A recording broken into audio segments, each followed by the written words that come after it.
Hi, good evening, everyone. This is Krishna here. Today I'll be covering the Spring JPA with the boots, with the Spring Boot. I think just happens to be looked out from some of the guidelines from the Spring Boot. Looks very interesting. Let's see how that works and how the Spring is made very easy uh, to uh, share uh, the the JPA repository uh, and make that as RESTful and make sure it is quickly doable and yeah, I think the more or less Spring Boot will help you to quickly bring on the project and make sure we are having the best practices followed within the Spring Boots, and a lot of plumbing of codes have been done by the Springs, and I will show you how exactly is thin down our development time, and it will be much faster to deliver the project to the customers as well. Without any further delay, let's start creating the project. So I'm using the STS which is Spring Tool Suite editor for doing this demo, and which comes with a nice pleasant Spring Boot startup kit. So I'm going to create that project by using that. So let's start with this, and with this service URL which goes to the start.spring.io, and this will create as the a kit and with certain templates to start with the Spring Boot. Okay, so my project which I'm going to do for you guys for this demo is a JPA demo, and I'm using the Maven, so you can use even the CLI. Spring Boot will come out with a CLI where you can use Groovy as well. So I've got to use a Maven which is packaged into the var, and I'm going to use the Java JDK version is 1.8, and the group name which I'm going to create as com.jpa, and this is again artifacts is a JPA demo, and it's just a demo project for Spring Boot, and I'm going to use a package called com.jpa demo. So the wizard will take us through, and it will also help us me to select the Spring Boot start boot ups. So we'll go to the next block. So here if you look out, so I already done one of the projects, and this is why you have all the frequently used. Nevertheless, I'll not use that one, so but basically I just will show you some of the options which they've been provided. These are the certain things which they have provided by the Springs. So what we need right now is the JPA. So select the JPA, and that's what we primarily working with.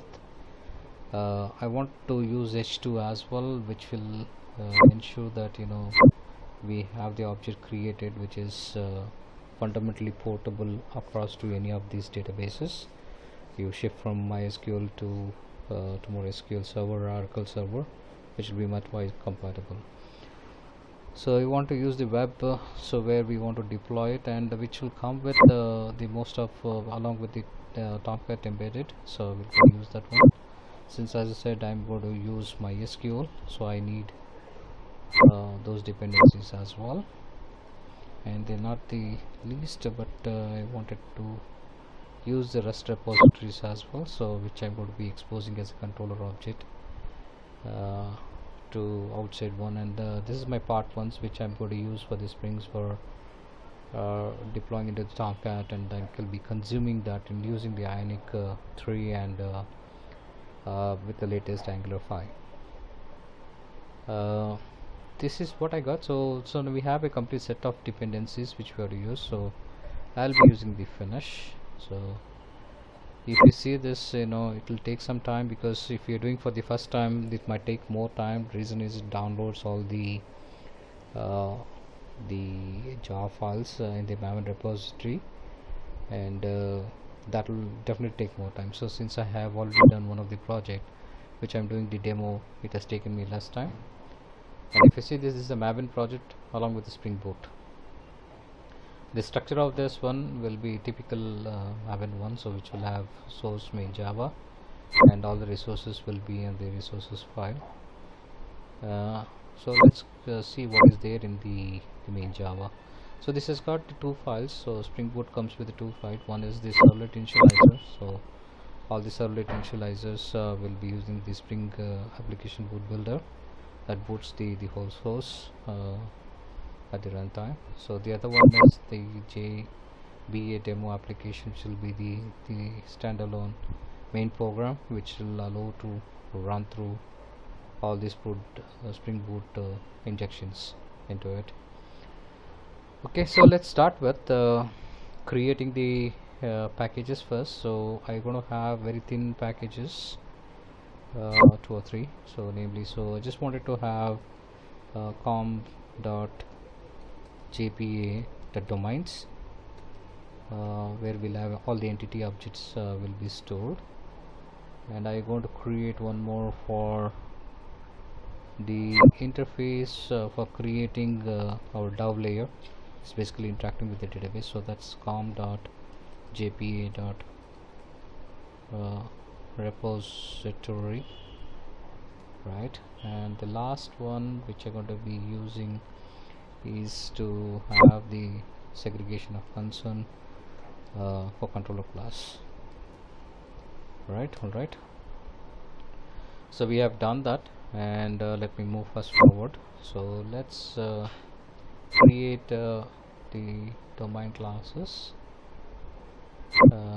My classes which I'm going to use is user info. So I'm trying to build one-to-many relationship, so one user can have many roles. So just to ensure that, like, people can understand quickly how the user relationship can be built in a JPA. And I'll be having the constructor, and I'll be having a serialize object, serializable. So this object can be serialized within the network. When we use this object, it will be much faster, and can serialize the object much faster entering the network. So let me finish this, and I'm going to add that ID as well, default server ID.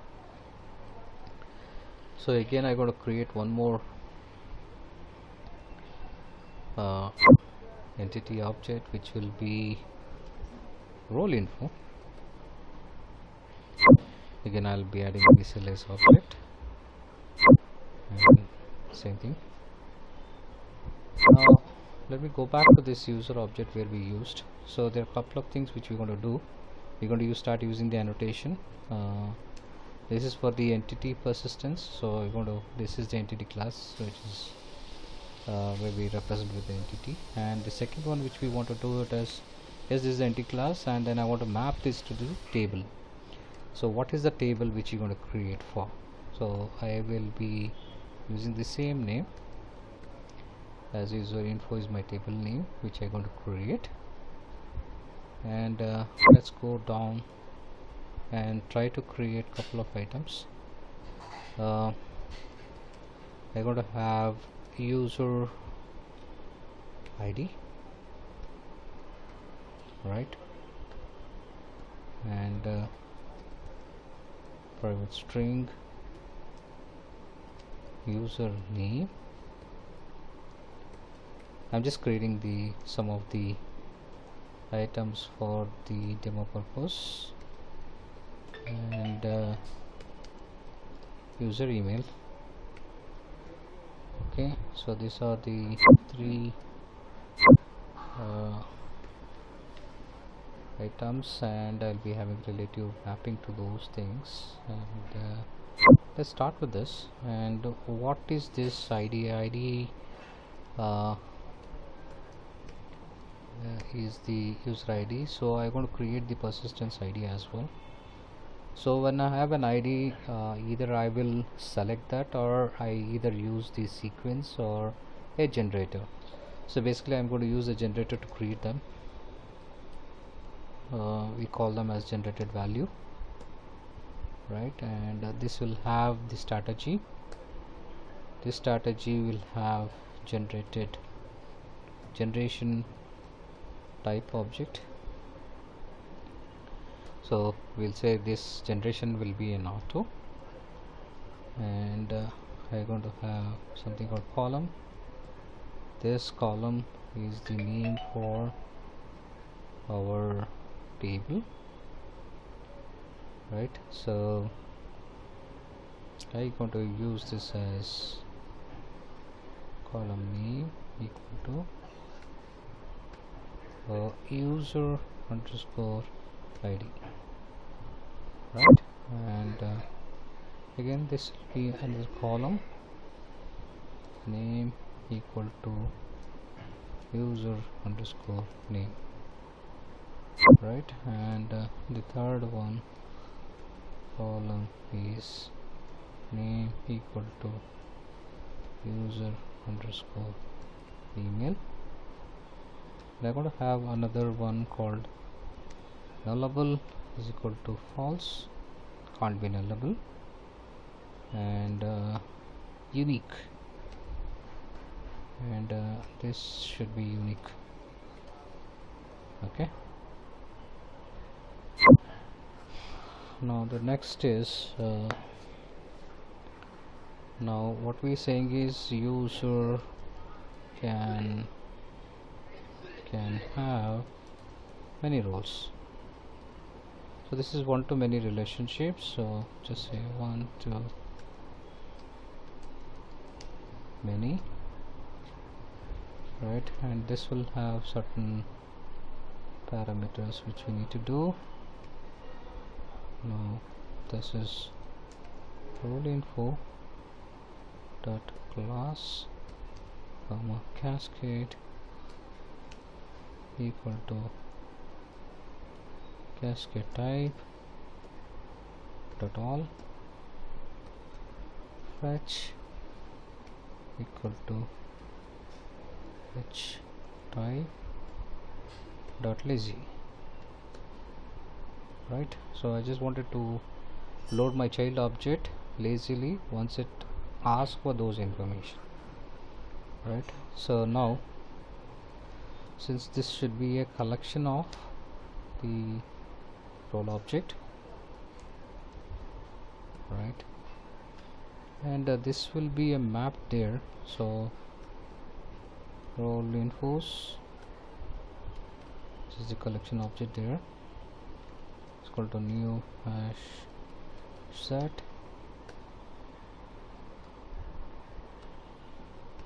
given this is of role info. Alright, so we have defined the mapping part of it, and let's move on creating with the fields, right? And generate getter and setter methods for everyone apart from serial ID. So then we'll have an hash code as well, and equals method. We are done. So then we'll move on to the row. Same thing here as well. So first let's generate the unique serial version ID, UID. So let's say here is also the entity class, and table name equal to role underscore info, and similarly I'm going to create private long role ID, right, and private string. Basically I just wanted to say what type of the role it is, so I'm going to create a role type. Similar strategy, so this is the ID of the entity, and generated value of strategy equal to generation type dot auto, not the right column name equal to role underscore id, and this column equal to name equal to role underscore type. Now many roles can be associated to one user, right? So this is many to one, where again the same target entity class equal to user info dot class comma cascade equal to cascade type dot all, and fetch equal to fetch type dot lazy, right? And now I want to create the mapping class for this one, and I'm done. Now this relationship is done. Now we use the constructor with the fields, and get and setter method for and hash code and equals.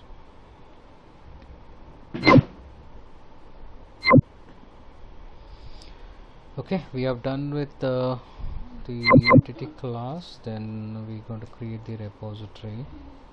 Now this is an interface. This is the interface.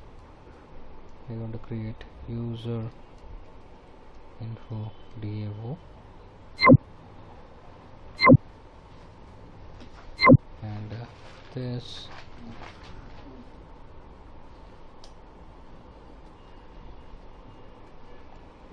extends to JPA repository.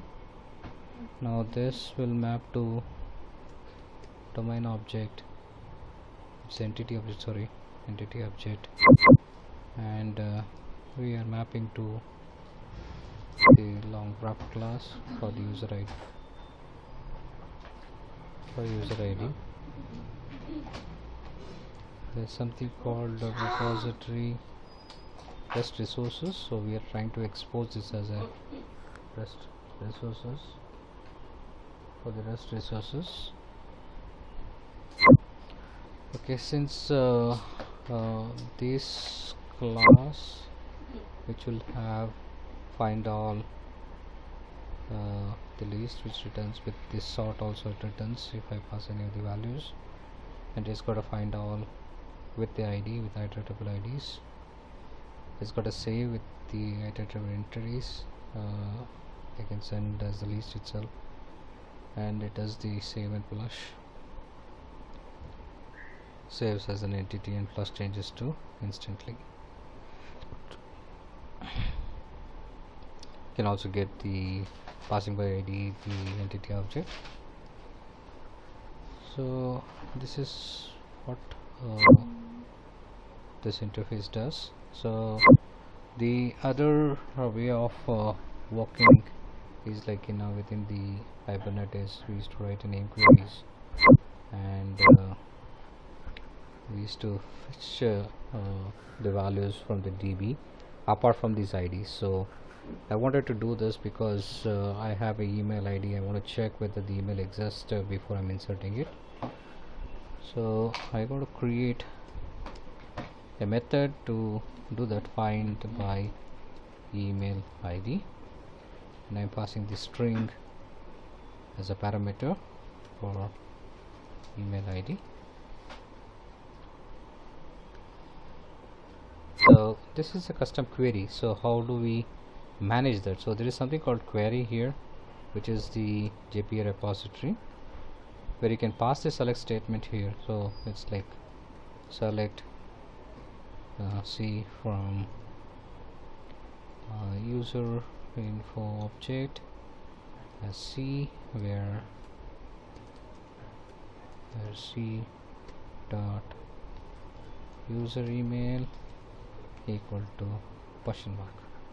So this is how we can do the custom query when we wanted to do for different kinds of stuff. Hold on for a second. Okay, so the query is done, and this is how it looks like. And now we'll start writing the controller class. And this controller class we create is user info controller class, right? And if you see this, we already said it's a controller class, so we'll annotate this controllers as stereotype. And also what we need to have is the request mapping. So request mapping is like what should be my root context. After the root context, what will be my URL access to this particular RESTful. So I just call this as user info, and just wanted to have the logger so that we can see the statement printing onto the console or the server file. So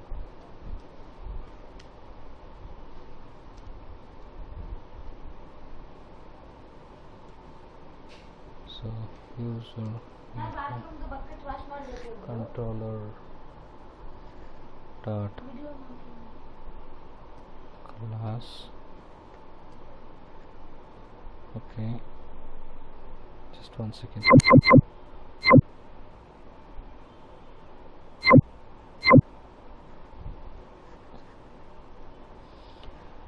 Now we do the auto wiring.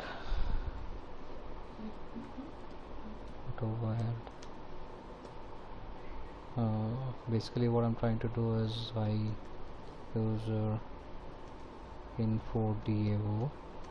We auto wire this as the user info DAO so that I can utilize within these to access the like saving the into the database or fetching the email ID, whatever the case which I'm going to expose to. So I'm going to access through this interface itself by doing the hardware injection. So let's move on to other important things. So I'm using the REST protocol. So I'll be having something called post mapping, and in this post mapping I'll say save user info. So I'm going to pass this one as a parameter so that I'm going to have it. So now I'll be writing it response entity object, which will be user info object, domain. So what am I going to do? So I'm going to do the save user information as an exposed method. So what should this consist of? So what I'm going to pass it, so I'm going to pass this as the request object,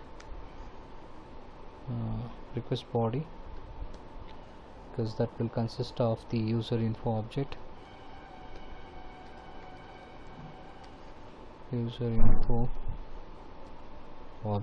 and I'm going to have URL builder, URI component builder, right, and this will come as a URL builder. So this should have to return something. So right now I just put as null. So here the one thing which I'm going to do is I'm going to see whether I'm going to have this getting my user email, right, and before I'm checking it, I would like to see that I do not have this user information from already exist in my database. So what I'm going to do is now I'm going to use this my auto-wired instance to find my email ID, and how I'm doing that email ID is I'm going to get this email ID from as a body.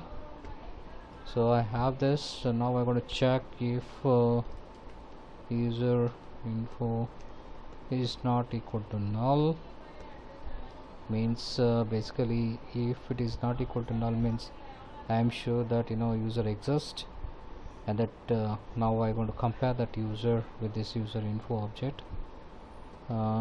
Get user email dot equals info dot get user. So basically I'm saying if this is there, then we are sure that this is the conflict. So I already have the conflict of the information, so I going to generate the response entity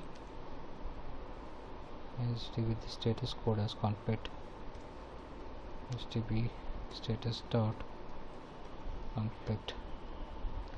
So we see the status code as a conflict. We show that so there's no user present, and this will be my straightforward case. User info do dot save and flush the info object. Now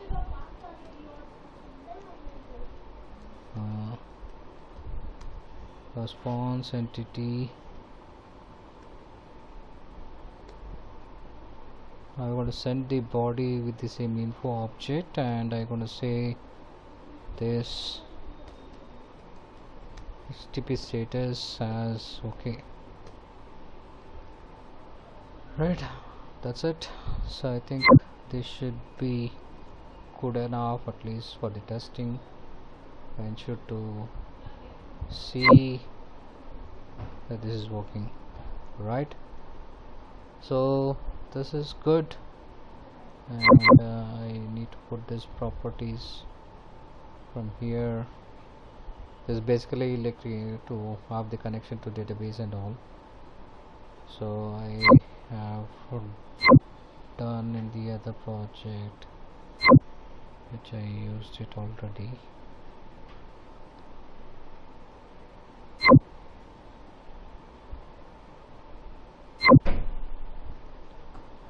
So this is nothing but spring dot data source dot URL to connect to database and all. So let me fetch this information from my favorite project. Just I wanted to get that piece of. Okay, I'll explain you guys. So again, I don't want to type the whole thing, so that will take time. Basically here I just have to connect to my database, which is JPA example. So I'll just say JPA example here. It's my database, and this says that Tomcat max active is 60, the wait in seconds, then the idle is how many connection I would like to have, 40, 20 minimum. So Spring H2 console enable is true, then logger is deep. So all those things are there. I'm using spring.hp hibernate ddl auto as update, so by default we create and delete. So I am just doing an update which will ensure that it gives all the information printed to the console. Okay, so that's all is the properties which we need to do. Then I am going to run this, build and run this, so not to confuse you guys, so close this up. So this is where we have, and we have this properties set. Now I go to the command prompt, run this, right, and just want to ensure where this budget is stored. Okay, this is my equal demo. So this is equal workspace.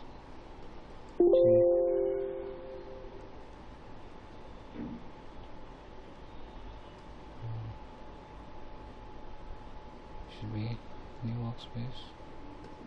JPA demo. Okay, so mvn clean install, so which will help us to generate the source file, and also it creates the war file, and it packages into the war file. Okay, so looks like this war file is created successfully, you can see here. And one important thing which we have to look out is the mapping file, whether it is done, the mapping file. Looks like it is not. Anyway, I'll show that one for you guys to identify this. So let's do this mvn spring hyphen boot run, which will run this JPA project onto the Tomcat server. Okay, and if you look at here, still see my repositories are there. No mapping has been done here yet, right? This is where you will have a mapping file mapped for the URL for you to access your export services, which is not there. So we can also do something called testing by doing this way. So when you give HTTP localhost :8080 and try to see it, so now you see this only profile is there. So this I had a little bit of problem here. So what we have to do it is just a fallback on this is after this Spring Boot application, so we need to enable JPA repositories, and the base packages name will be your repository stuff. So com.jpa. Just give your repository the package name. So that is done. Now entity scan, this is another one, so which will look out for your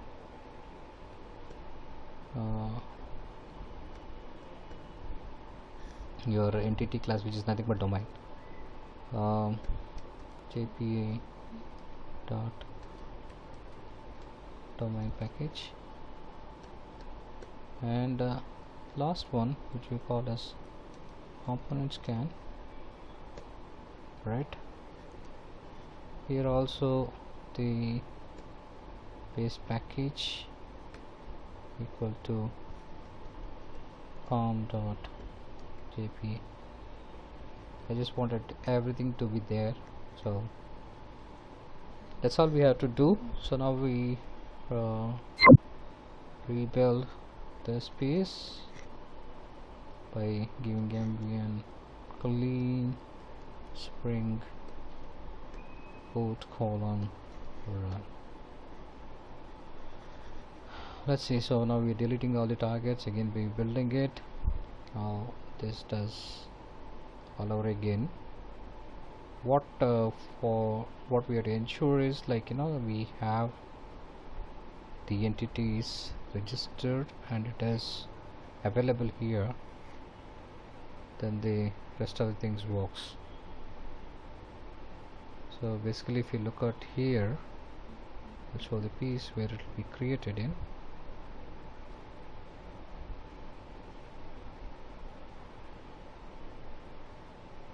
See here, this is the mapping, which is very important. So this is what we did: URL component builder, then we also set the mapping user info and save user info as the URL, right? So let's go to the post here, and I just elaborate this use here. So we set that user info here. Let's go back and double check on this. Controller class user info is our root, and then we said save user info here, and let's do that.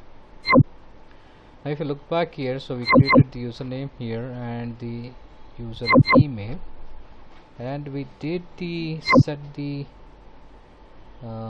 in the user info object we set the role info. This is the one which you have to map it here, so that the roles will be inserted into our stuff.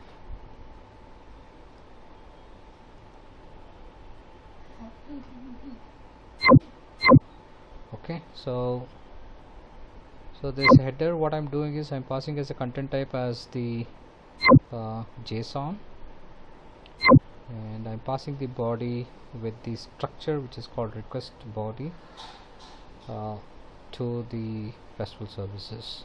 Let's see what happens. And here, if you see it, nothing yet. So there's nothing insert statement here. Let's do and trigger this. Okay, so it has been created as the user ID as 1, and if we go back to this, you see here a couple of statement has been done. So if you see insert into the user, right, and also check the krishnaraju@gmail my username and user ID, right? So this has been successful one, and let's go and check with our database, so which was empty at that point in time. Let's do the refresh. Now you see the 3 tables has been created, and we have to see the data in this. We're going to pass this as a statement, select all statement. We're going to do the query. You can see this number 1 Raju and this, and we would like to see also the role.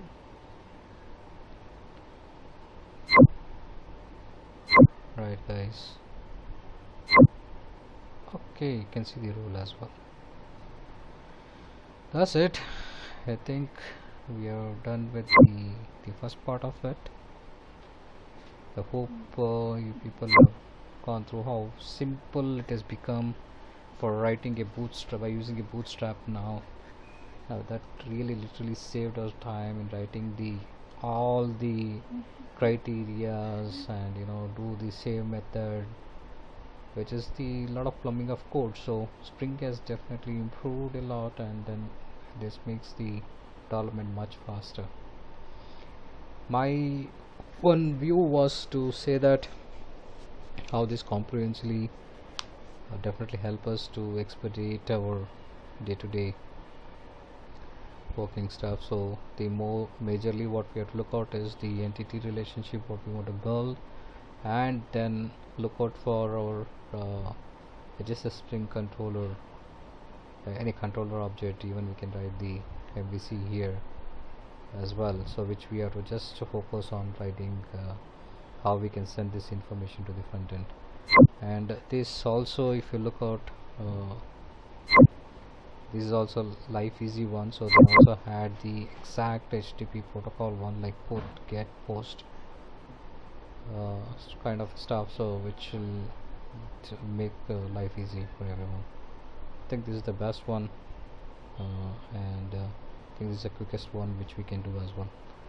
I hope you had an interesting video to look forward, and please share me your comments and views. So I'll be sending the part 2 which will be more from the Ionic 3 and Angular 5. See you then. Bye bye.